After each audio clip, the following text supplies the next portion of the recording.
Assalamualaikum warahmatullahi wabarakatuh. Selamat malam Bapak-Bapak, Ibu-Ibu. Saya harap kabar Anda semua baik-baik saja hari ini dalam kondisi sehat walafiat, dalam kondisi dimudahkan urusannya.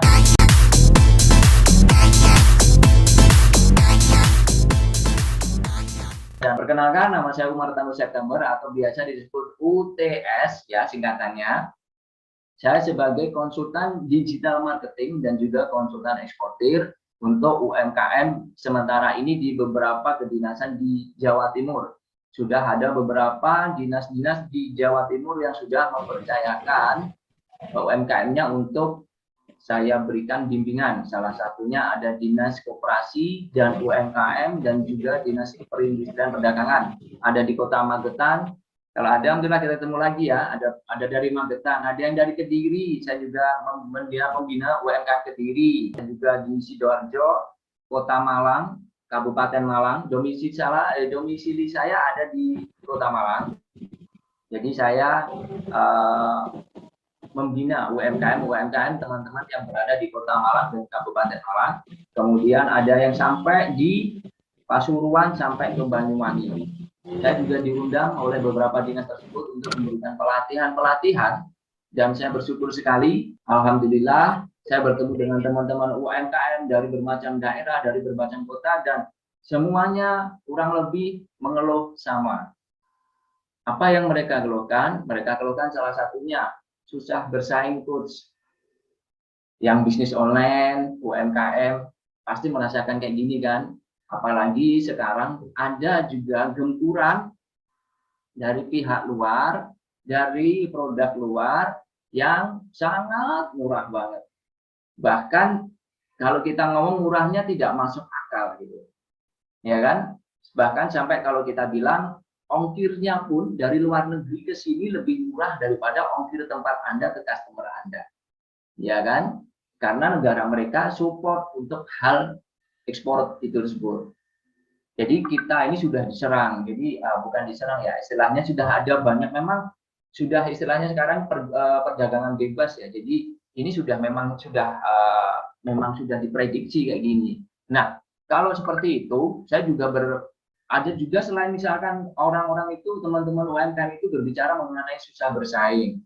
Yang kedua, ada juga saya pernah ketemu di Pasuruan, ada pengusaha kopi sama sayuran, bukan pengusaha ya, lebih tepatnya kayak pebisnis itu, dia UMKM juga, dia mirip seperti petaninya, tapi dia ikut di koperasi.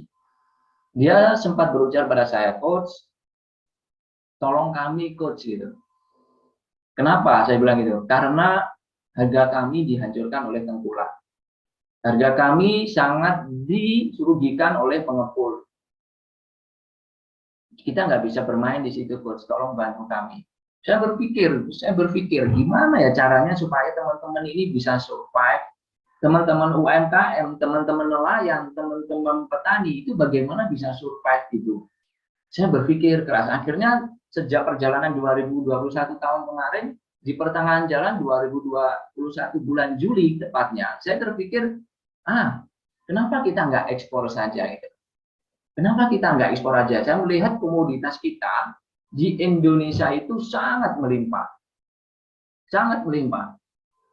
Bahkan sumber daya alamnya pun sampai buang-buang sisa-sisa yang kita nggak tahu bahwa sebenarnya itu bisa diekspor. Contoh, pernah tahu debok pisang? Apa ya? Kalau di tempat saya namanya debok pisang. Kalau di kota lain, Jambi atau Pontianak, saya nggak tahu. Intinya batang pisang. Itu kalau batang pisang, Anda lihat kalau petani pisang Anda di tempat Anda, setelah panen, pohon pisangnya ditebang, dikasihkan ke pengepul, pohon pisangnya dibuat apa? Dibuat, kalau saya tanya di daerah saya itu dimakan untuk makanan ternak, dikasihkan untuk peternakan mereka, dan itu gratis, nggak usah beli. Padahal kalau kita mau, itu di resto-resto di luar negeri sana itu sangat membutuhkan debok.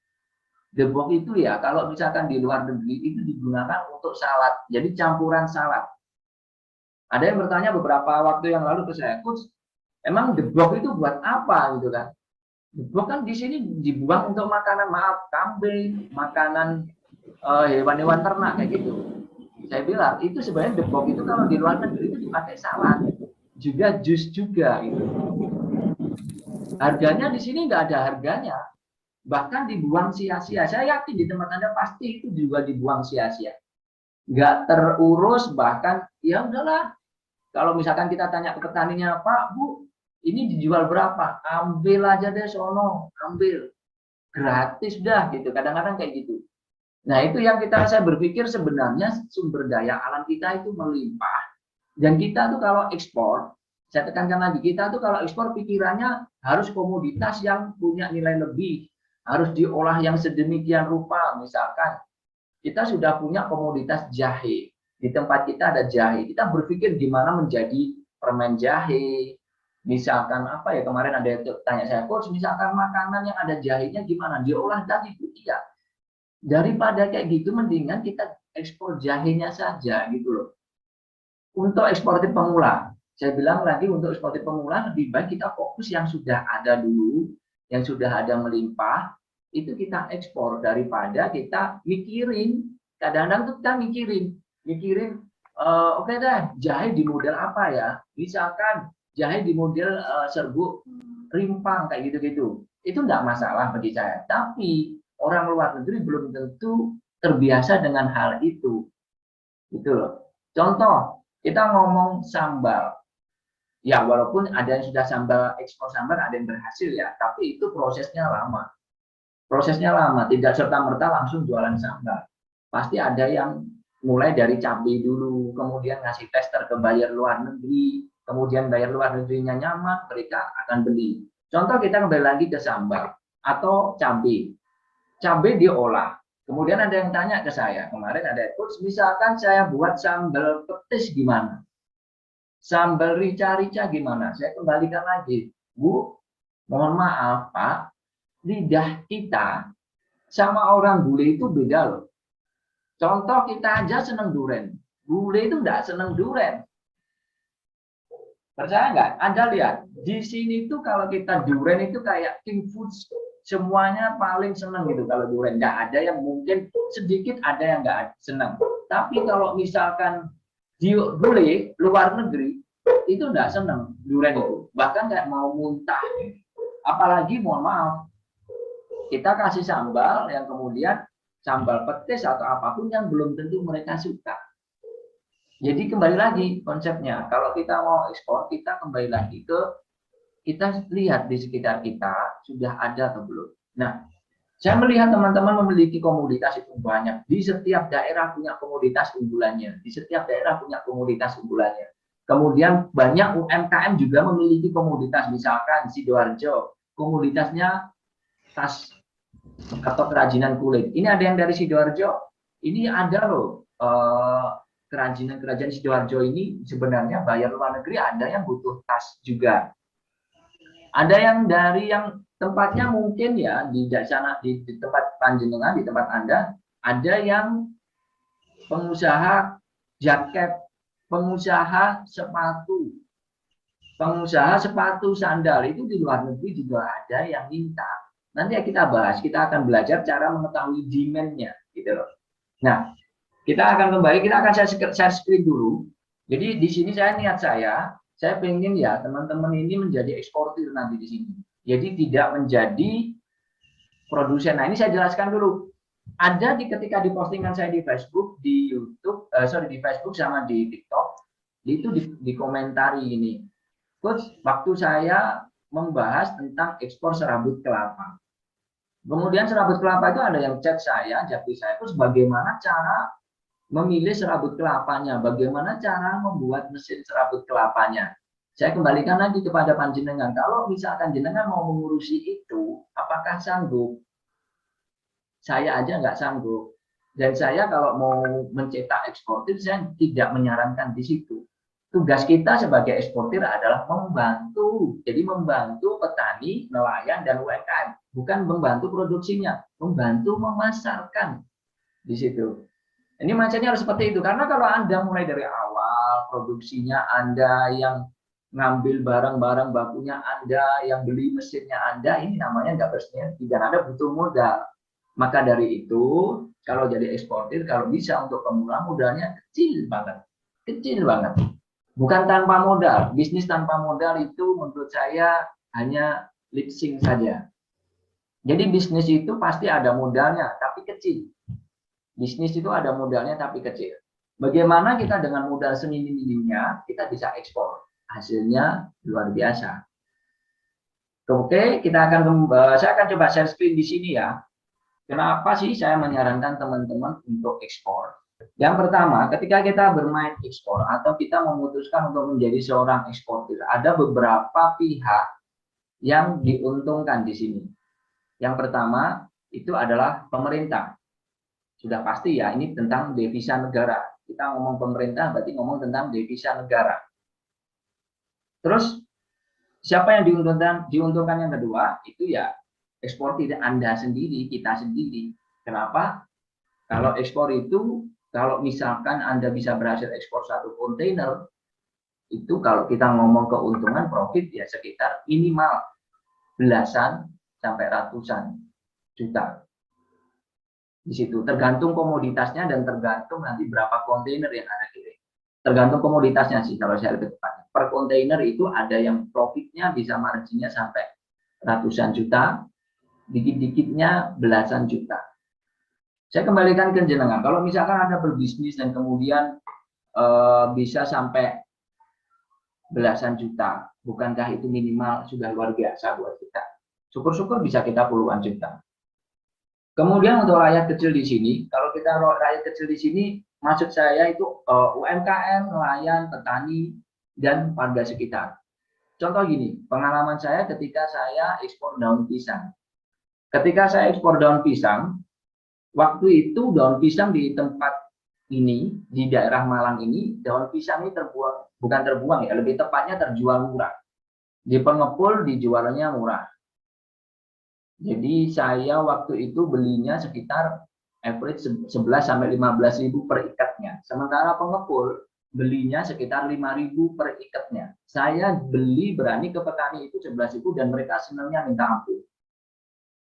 Buat petani itu luar biasa. Jadi kita menolong, membagi rezeki pada mereka. Yang kedua, ketika saya memberikan orderan, dan alhamdulillah ada orderan kurang lebih waktu itu 1 kontainer, ya, yang dulunya cuma sekali produksi sekian kuintal atau 1 ton, saya paksa waktu itu untuk 10 ton. Saya paksa 10 ton, Bu.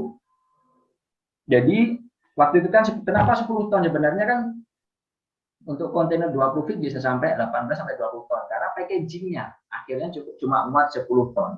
Saya paksa untuk ibu-ibu, bapak-bapak ibu untuk memproduksi 10 ton daun pisang. Kemudian berpikir, saya cuma arahkan ke mereka, Bu, coba deh ajak tetangga, ajak saudara, warga sekitar. Akhirnya apa yang terjadi? Mereka memberdayakan petani-petani di sekitarnya. Dan itulah viralnya, dan itulah efek dominonya yang bermanfaat gitu loh. Jadi kita memberikan ke mereka, mereka memberikan ke teman-temannya lagi. Yang dulunya mungkin tidak ada pekerjaan, akhirnya ada pekerjaan. Yang dulunya mungkin pekerjaannya sedikit, sekarang pekerjaannya menjadi banyak. Yang maybe waktu itu ketika Anda datang nanti mereka mungkin waktunya bayar SPP, waktunya bayar LPG, kita memberikan mereka pekerjaan. Karena bagi saya menolong itu tidak harus memberikan uang, tapi memberikan mereka pekerjaan. Karena bagi saya menolong dengan memberikan uang, dengan memberikan pekerjaan lebih mulia memberikan pekerjaan. Kita masih menjaga harga dirinya dia. Itu bagi saya, prinsip saya. Jadi kalau kita misalkan sudah berani ekspor, berarti kita berani untuk menyebar manfaat. Ketika Anda berhasil tiktokan, dapatkan buyer, Anda bagi rezeki dengan petani tersebut, negosiasi dan sebagainya macamnya, bagi hasilnya di situ. Jadi efeknya kalau kita ekspor itu buat pemerintah sudah pasti devisa, buat kita kalau ngomong cuan, kalau 1 kontainer Anda bisa lah untuk mencukupi hidup beberapa bulan. Kemudian untuk rakyat kecil itu yang luar biasa. Bagi kita melihat mereka tersenyum, melihat anaknya banyaknya mengucapkan terima kasih, mencium tangan kita, itu luar biasa daripada kita memperkaya diri sendiri. Kalau kita memperkaya diri sendiri sih bisa. Tapi apakah harus seperti itu kita hidup? Lebih baik ketika ada peluang kita bagi pada mereka, mereka juga dapat pekerjaan, siapa tahu mereka waktu itu butuh pekerjaan untuk mencukupi kebutuhan rumah tangganya. Kemudian mindset seorang eksportir, kalau kita sudah nanti terjun di dunia eksportir, kita bahas basic dulu ya. Di sini kita bahas basic dulu. Kalau kita ngomong eksportir itu siap berproses ya teman-teman. Jangan berharap nanti tiba-tiba ujuk-ujuk serta merta ketika Anda belajar besoknya dapat bayar. Yaitu rezeki. Kalau saya sih belum pernah. Jadi berproses dulu. Nanti prosesnya kayak gimana, Anda tidak perlu bingung-bingung. Nanti sudah saya siapkan alurnya. Mulai dari mana dulu, kemudian ke sini, sini, supaya Anda tidak loncat-loncat. Itu berdasarkan pengalaman saya loh ya. Jadi maybe beda dengan buku atau apapun, saya mohon maaf. Tapi ini berdasarkan pengalaman saya di lapangan. Semoga lebih menjawab sesuai realita. Karena antara teori dengan realita kadang-kadang berbeda di situ. Dan yang kedua, Anda harus siap terjun ke lapangan. Turun ke lapangan ya. Seperti ibu ini, masa kita kalah? Beliau aja berani turun ke lapangan. Kita juga harus lebih baik lah gitu ya. Kita harus lebih baik dengan beliau. Kita menunjukkan bahwa kita juga siap membantu rakyat walaupun kita bukan anggota siapapun di parlemen. Tapi setidaknya kita bermanfaat buat rakyat. Siap terjun ke lapangan. Jangan berharap nanti Anda menjadi eksportir, kemudian Anda ongkang-ongkang. Boleh kalau kita tiktokan sama buyer, chat sama buyer, memang di internet atau di depan laptop. Tapi kalau setiap Anda nanti misalkan mau koordinasi dengan supplier, visiting supplier, validasi produknya supplier, dan kemudian ketika mau kirim barang, Anda QNC di gudangnya supplier, Anda harus siap ke lapangan. Itu harus. Karena ada harga yang harus Anda bayar ketika Anda mau mendapatkan hasil yang besar. Tidak ada, mohon maaf, kalau misalkan cuma duduk-duduk aja dapat 1 miliar, itu mungkin cuma Ghazali aja. Ya. Yang lain susah sekarang. Cuma Ghazali aja, dan mungkin sebenarnya setelah itu ya seperti monkey business. Jual ini, sorry saya sih nggak bahas itu dulu deh. Pokoknya kalau ngomong bisnis besar kemudian kita cuma ongkang-ongkang, bagi saya itu agak mengkhawatirkan. Seperti money game kan, cuma gini doang, Anda cukup ini, kemudian Anda cukup duduk, nanti Anda ternyata setelah itu spam, hilang. Ya, jadi hati-hati. Jadi memang kalau kita bisnis, kalau untuk ekspor harus siap terjun ke lapangan dan kemudian memiliki solusi. Karena di lapangan itu berbeda-beda karakter masyarakatnya, berbeda komoditasnya, berbeda forwardernya, itu semua beda. Yang saya ungkapkan nanti di sini hanya basicnya pengalaman saya. Jadi nanti pasti ada sesuatu hal yang berbeda. Jangan langsung, oh ternyata Coach UTS kemarin salah. Belum tentu, karena apa? Setiap komoditas, setiap daerah, setiap beda provinsi itu berbeda karakter dan berbeda penanganan. Contoh kita ketemu supplier orang Jogja. Berbeda kan dengan kita bertemu dengan supplier orang Medan. Beda. Nggak bisa basa-basi kalau kita bisa basa. Kalau misalnya sama orang Medan kita nggak bisa basa-basi. Tapi kalau orang Jogja sama pasti nggak bisa. Kalau misalnya, Bu, berapa Bu? Monggo kinara rugiin. Loh, beda. Jadi Anda harus memiliki solusi, dan itu Anda sendiri yang harus memiliki solusinya kayak gini. Mindsetnya harus kayak gitu. Kemudian niatkan membantu. Jadi niatkan untuk membantu teman-teman di lapangan di situ. Kemudian kalau bilang ekspor itu mudah, ya saya bilang mudah, tapi nggak mudah-mudah banget. Tapi juga tidak sulit seperti yang Anda pikirkan sebelumnya. Jadi kalau orang bilang sulit deh kayak gini, enggak juga sih. Ini siapa yang jawab ini?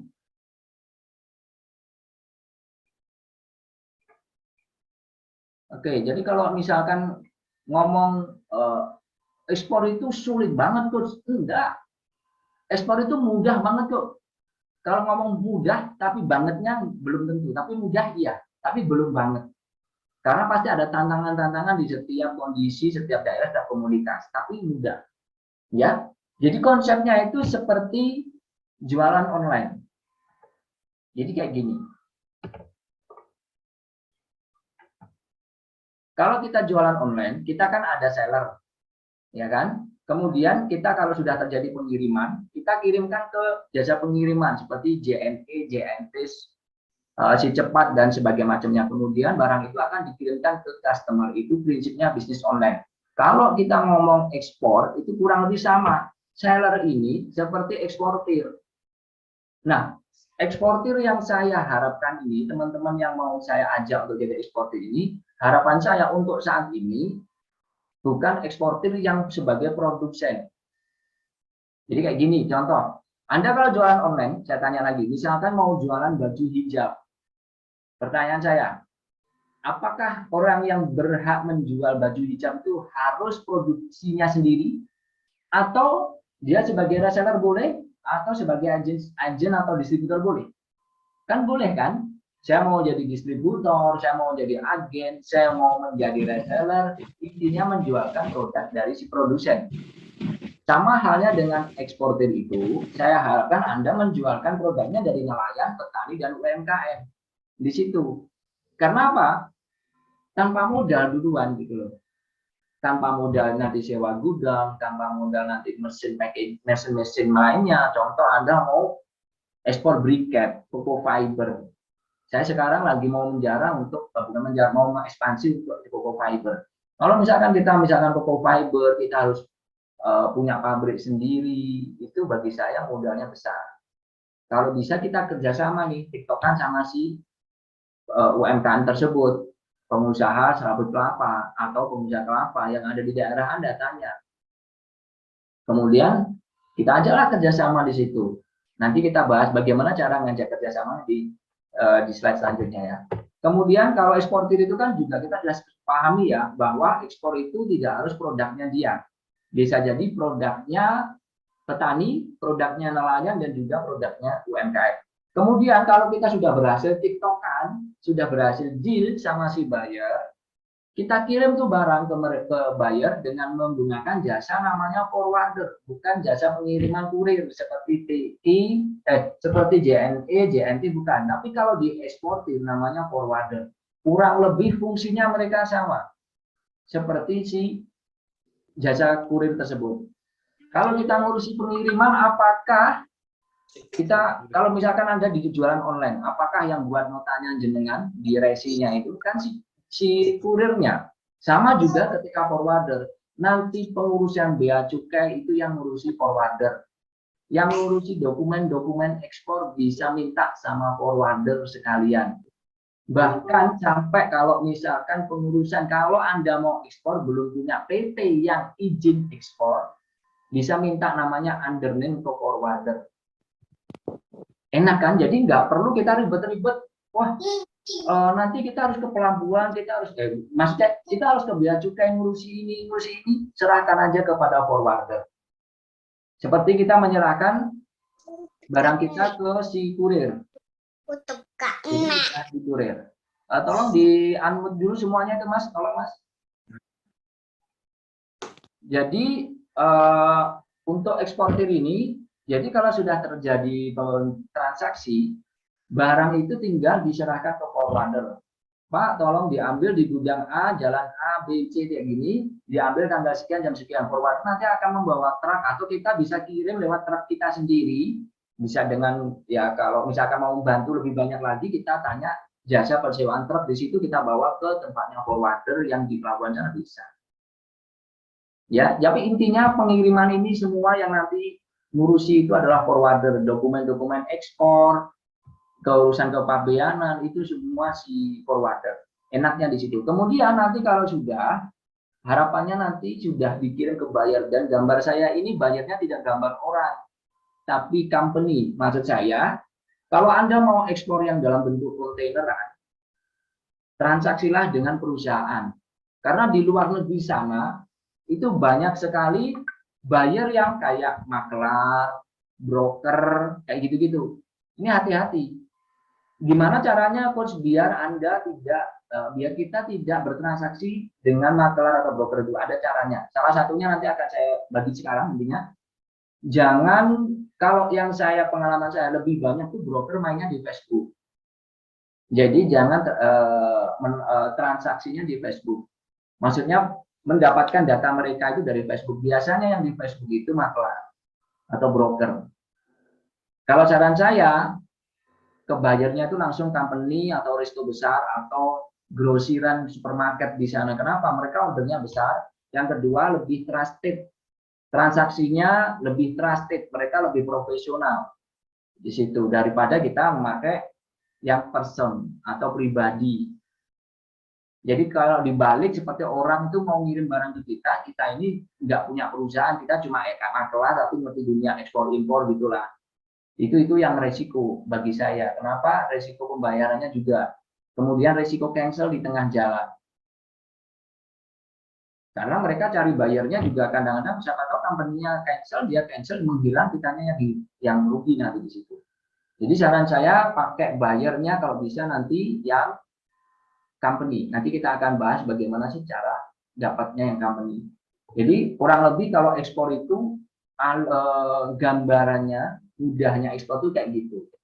Nanti kita akan bahas pretili, kita pilah-pilah, kita akan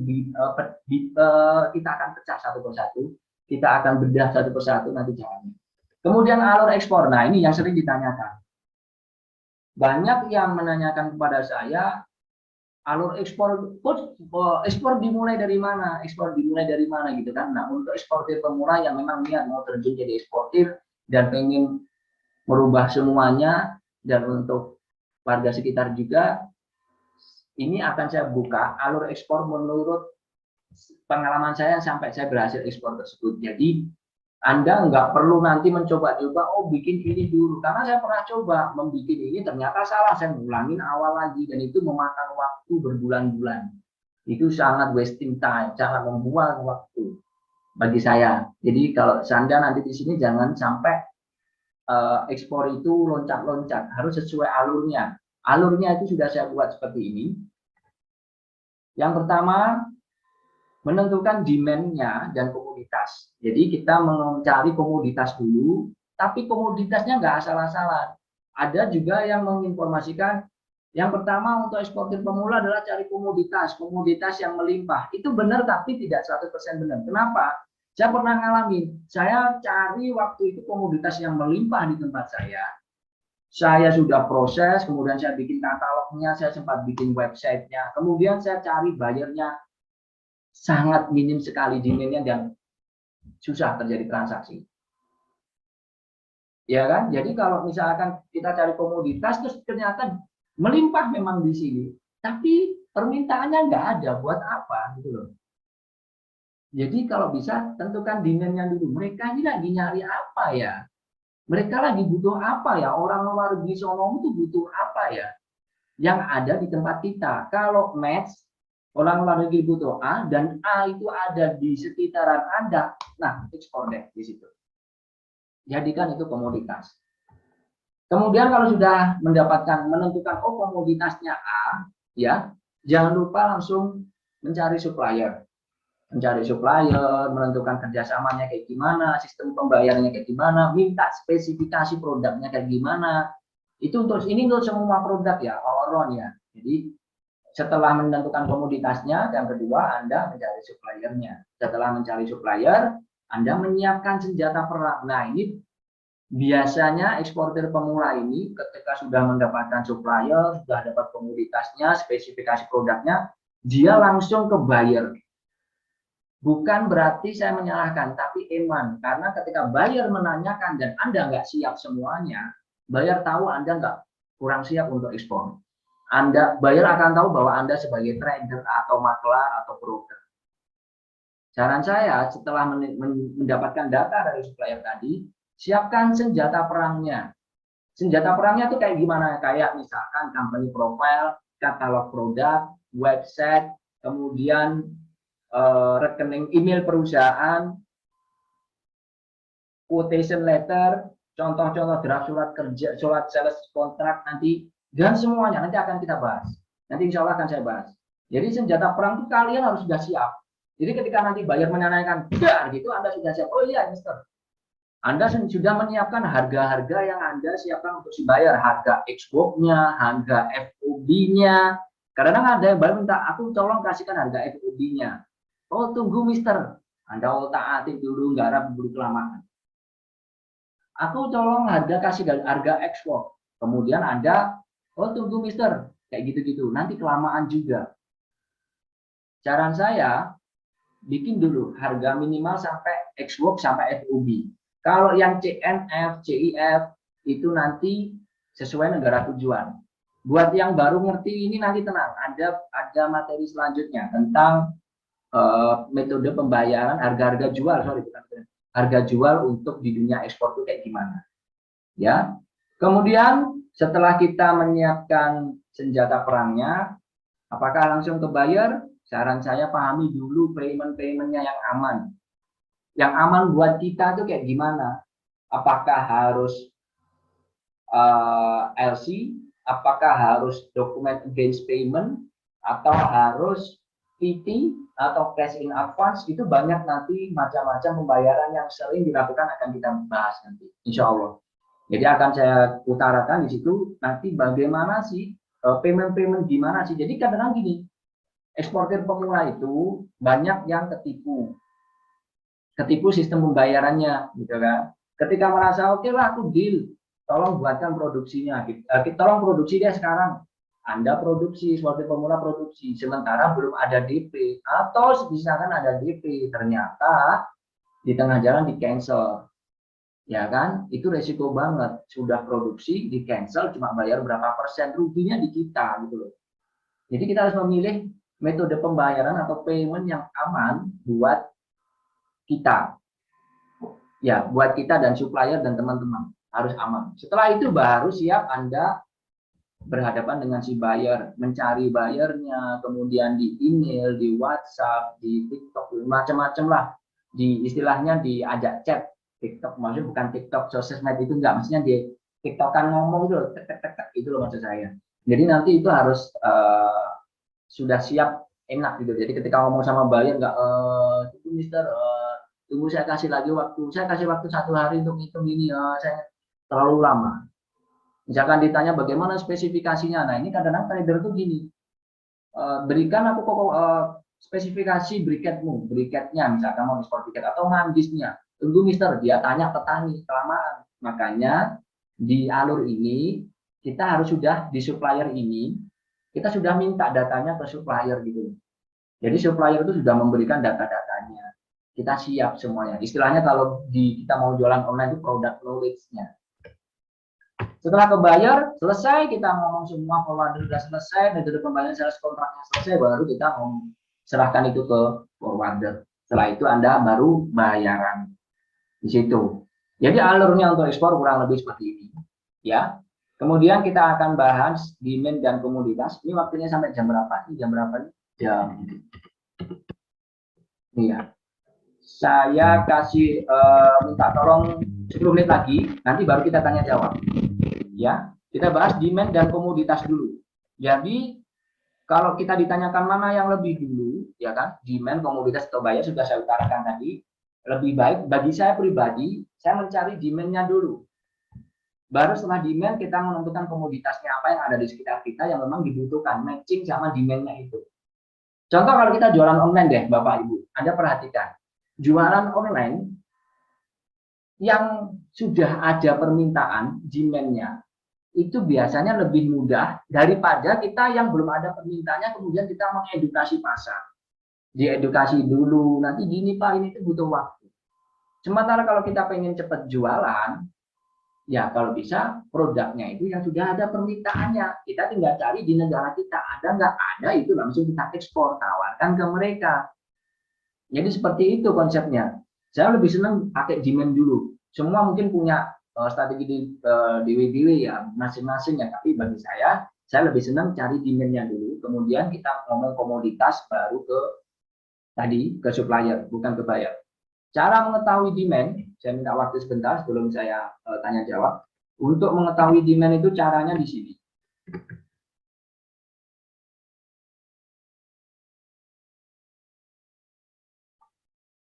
Teman-teman ketik aja di sini trademap.org ya. Trademap ini salah satu website dari PBB. Jadi lebih ke kayak ini ya. Dia mencatat data-data perdagangan antar negara gitu. Dan dia dari PBB. Nah, Trademap seperti ini nanti ini Anda bisa lakukan ya, tidak hanya untuk ngecek demand, tapi nanti bisa Anda gunakan, nanti kita akan bahas lagi. Ini luas banget. Tidak hanya treatment nih sebenarnya, nanti akan kita bahas yang lain. Tapi karena keterbatasan waktu, saya cek di sini. Jadi nanti panjenengan cek di sini. Ya, untuk mengetahui demand-nya, pilih yang di sini. Setelah treatment, masuk di sini, pilih yang other ITC tools, pilih yang export potential map. Jadi kita akan mencari ekspor-ekspor yang potensial yang dibutuhkan orang luar negeri. Sebelum kita bahas yang di sini, mungkin ada pertanyaan dulu.